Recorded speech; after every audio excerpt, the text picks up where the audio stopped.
In this presentation, we will enter cash outflows from our bank statement into our QuickBooks file for the month of February. For more accounting information and accounting courses, visit our website at accountinginstruction.info. Here we are on the home page. We currently have the open windows open. We can open the open windows by going to the view drop-down and selecting the open windows list. We're now going to go to our register, our bank register, by selecting the banking drop-down and going down to use register. We're going to use the checking account. That's the one we want. We're going to say OK. We've been entering data thus far, so far for the month of January, starting the month of February, entering only the deposits from here's the bank statement. We've done that one. I'm going to check it off or highlight it. Now we're going to go to the withdrawals. So here's the outflows. We're not recording checks. These are all, we're going to assume, electronic transfers. This is going to be our mock bank statement. We have the bank statement. Our system is to enter all payments directly from the bank statement into our QuickBooks file on a cash type basis method. So we're going to go through here and just enter this data into our system, starting with the post office. So we're going to go back, this should be easier, the point here, easier on February because we've already entered the information for vendors and whatnot. So most of this stuff should be the same, and we're going to make it very similar here. So, but it should be from month to month. The next month should be the same or similar, and we'll have similar vendors, which will be already set up for us. So I'm going to say E for the electronic transfer. We don't have the check number because it's an electronic transfer, and it's going to be the post office. So see how I'm just typing that in there?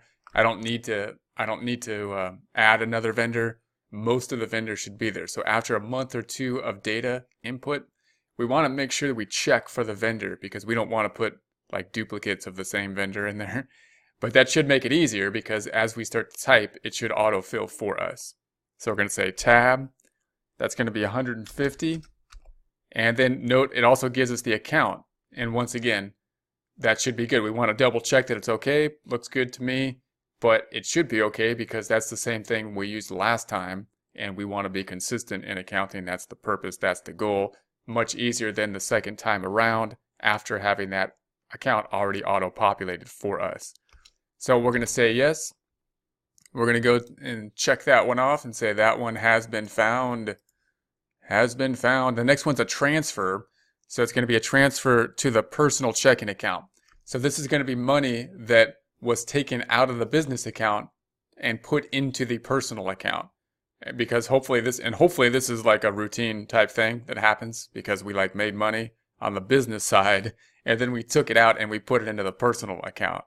So that's something we're going to have to look out for and make sure we account for when we go to the personal records as well.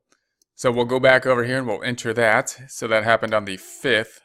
So on the 5th, on this last one I messed the date up. It's not the 25th. Let me change that. I'm going to say this is 020520 should be the date. And we'll adjust that.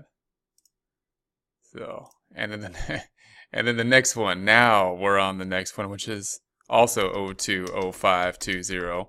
And we're going to enter this. Notice I've entered the wrong date for the transfer. I entered May instead of February. And I'm going to continue that problem all the way through the rest of this information. Then we're going to go back and fix it at the end by going to the reports, noting that, going back and fixing it. If you'd like to go through that routine with us, then go ahead and enter May. If you'd like to do it and not go back, then enter February.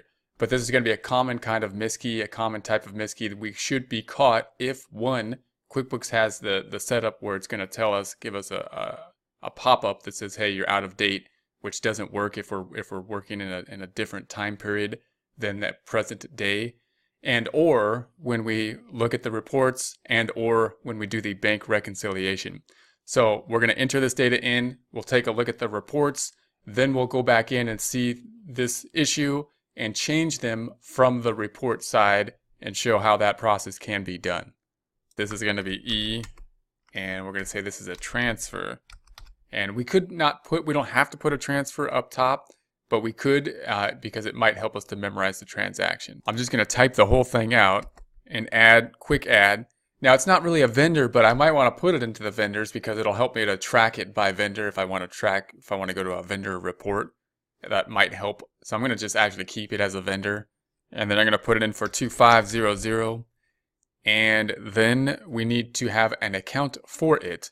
Typically when we have this, we're going to put it into draws. This is going to be a type of draws.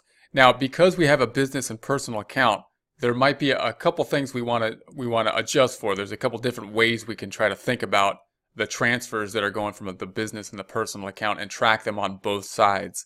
So we'll talk more about that. But for now, we're just going to put it into the draws account. It's money that we're taking out as the owner of the business checking account. Went out of the business checking account into the personal. This is the business side. It's going out of there and therefore decreasing equity. So we're going to say okay, and that's the one. Got the date right that time, which is nice. So the next one, Epiphone. That's going to be that's who we purchase inventory from for our business, and then we sell it. So it's going to be on the 12th. And we're going to say E, and I'm just going to type in EP, and it populates for us. It's a vendor, looks good. And we want 4100. Now note too that it's possible to set up the account so it memorizes the last number that we used to go into preferences. You can go up, edit, preferences, and we could go into the general preferences, and then we could go into automatically remember account or transfer information. We can either, this is the default we're using, the default setting, pre-fill accounts for vendor based on past entries, and or automatically recall last transfer for this name. If we do this one, it'll remember the whole thing, including the amount, which is kind of nice because then we might get an idea of what we paid last time as we enter. But usually the amounts aren't always the same, so and it might make you accidentally record the prior amount. So I typically just keep the default, and that's what we're using, the default here. So that's what we have. So I'm going to say enter that. Next item, we'll cross that one out because we've done it. And then we'll go to the next one, which is the Sunlight Rentals. So back over, that happened on the 12th. It happened on the 16th, the 16th. And that's going to be E. And then again, I just type in, I could find it with the drop down into Sunlight Rentals, or just type in Sunlight. And then it populates for us, which is nice. Then we just need to add the amount. Now this is one that could memorize because the amount's going to be the same. It's the rent. It's the same every month typically for most rental type of agreements. So it's going to be rent expense. Looks good. We're going to go ahead and save that. And back crossing that off. This is all rolling smoothly. Highlight that. Now we're on AT&T. That's the phone company. That's our phone company. We're going to pay them for phone services. And that's on the 21st. And we'll say E. So we'll say AT, and it just populates for us. Nice and simple. 370 is the amount. The expense is there for us. That's great. And then the next item back over here is Edison. That's our electric company. That's who keeps our lights on. So we pay them from time to time to keep doing that. That's going to be on the 25th. Eve, and then we'll type in Edison, populates for us. Again, we could select the drop down, but obviously just type it in a few letters. That'll give us the vendor. 538, utilities, looks like the correct expense account. Great. And then we'll go to the next one. Adam Hamilton, that's our employee. Again, we're not getting into payroll. We're just entering the net check as if payroll being taken care of by some outside service company such as ADP or Paychex or something of that nature. We're just entering the net check here. Adam Hamilton, tab, okay, and 3539. Now, it's not populating this because it has to do with payroll, and payroll's a little tricky. Obviously, QuickBooks would like us to use their payroll service, but we're just going to enter this, so we have to add this one because of that. So payroll, we won't get into payroll here. So that's that. Enter that. And then next one, Erica, also payroll. We're going to go back over and enter that one as of the 28th as well. Erica Robertson. I don't think we spelled it right, but that's what she gave us on the W-4, pretty sure. I don't know. And we're going to say that's payroll and enter. All right, so that's all there is to it. We're going to enter this one as we do the bank reconciliation, just so we have a reconciling item. And so we'll do that later. Let's take a look at what we have so far. Reports drop down, company and financial. Taking a look at the balance sheet standard first. We'll see what we have. Dates being, well, let's go to the customize up top. Customize dates, so we have the range. It's going to be 01/01/20 to 12/31/20, January through December 2020, and okay. We've got the cash. Let's also take a look at the profit and loss. So if we go to the reports up top, we go to company and financial, profit and loss standard. And if I change this to just look at February, if I go 02/01/20 to 02/29/20, and there's 29 days in 2020, so just be aware of that. That's why I said 20. I might miskey to 28 a few times, but in any case, we have that. And you'll note that the expenses are not here. And I'm like, well, what happened? There's a problem. I entered more than just this 150. So if that's the case, it's usually a date issue that's the problem. And we're going to go ahead and see like this common kind of error and then see how we could fix it in QuickBooks, which is easy to fix it in QuickBooks typically, but we need to be careful when doing it. So I'm going to change the date now, and let's say, well, what if I bring this out to the end of the year, 12/31/20? Now I have this information here. So what happened? Well, if I double click on any of it, I could see that the date is wrong. It's in May, because these are the two checks that were paid in February. So if I go into any of this information, postage and delivery is in May. Well, this one's in February. That one's right. Closing that out. The rent, this one happened, I put it in as May. So that's going to be a date issue. And luckily, we could go back. So how can we fix this, right? We could go back to the check register, and that would be pretty easy. They're all right here, and just changed it from a 5 to a 2. Or we could go into all this transaction detail and go back into it from the end source and change it. So let's show how to do that a few times. So we could just, for example, if I go through this top to bottom, we go to the balance sheet and we say, we're going to the profit and loss, and we're going to go to the payroll, double click on it.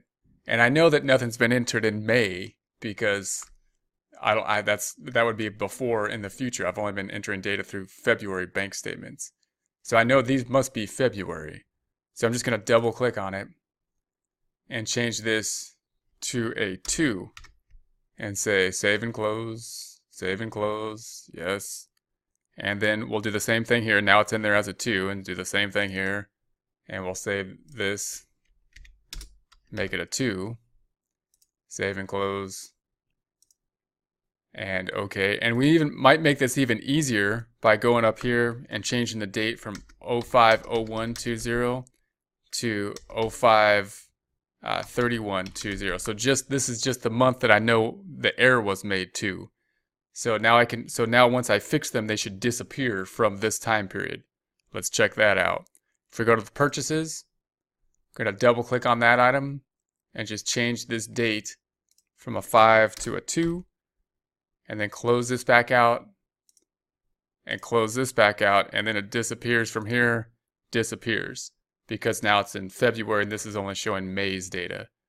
Double clicking on this item, changing that from a 5 to a 2, save and close, yes, okay, and then it disappears. Double clicking on this item,